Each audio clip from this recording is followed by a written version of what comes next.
Hey everyone, Manny here from UDC, and today we're diving into something incredibly important, coral farming and how it's helping restore and protect our oceans.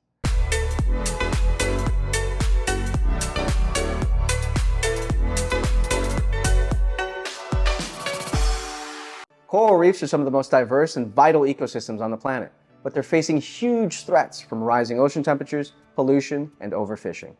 But there's good news, there's hope. And it's happening right now in the form of coral farms. Coral reefs might look like a beautiful, colorful garden underwater, but the reality is many of them are in trouble.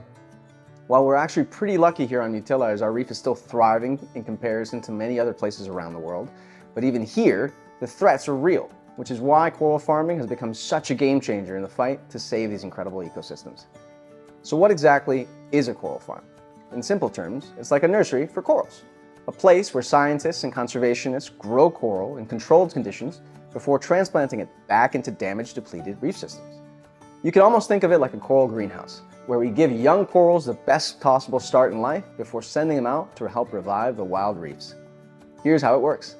It all starts with collecting small coral fragments from healthy reefs.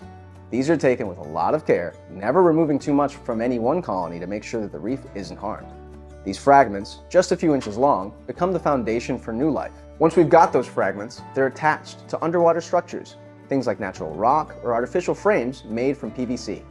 These act as the coral's new home, giving them a solid base to grow on, kind of like how a plant grows in a pot before it gets transplanted into the ground. Now here's the magic part. In a coral farm, we can create the perfect conditions for these corals to thrive. Corals grow incredibly slowly in the wild, but in a controlled farm, they can grow up to 10 times faster. And it's not just about the speed. Scientists are closely monitoring everything, from the water temperature and salinity to light levels and keeping predators away.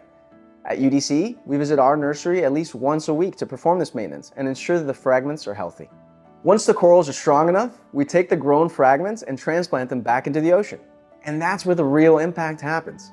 Divers carefully place them on the ocean floor in areas that have been hit hard by coral bleaching or other threats.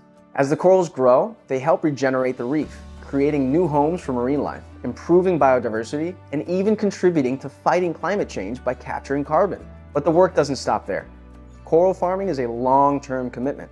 After planting the coral, researchers continue to monitor its health, ensuring the corals are thriving in their new environment. It's ongoing care that's just as important as that initial transplant. While coral farming is one crucial piece of the puzzle, it's not a catch-all solution. It's part of a much larger effort to help restore coral reefs. But there's still a lot more work to be done. We need collective action to address things like climate change, pollution, and habitat destruction to truly protect these ecosystems for the long haul. So, what can you do to help? Well, supporting coral restoration efforts, whether it's through sustainable tourism, participating in conservation-focused training like our PADI Dive Master program, backing conservation projects, or making choices to reduce our own carbon footprints, these are all things that can contribute to protecting these amazing underwater ecosystems. The work happening in coral farms is incredibly important, but it's just one piece of the puzzle. We all play a part in protecting our oceans. Every small action counts, and when we work together, we can make a real difference. Thanks for watching and learning with me today. If you're as passionate about the oceans as we are, don't forget, every small action counts. Be a part of the solution. Like, share, and subscribe for more ocean conservation tips. Catch you next time.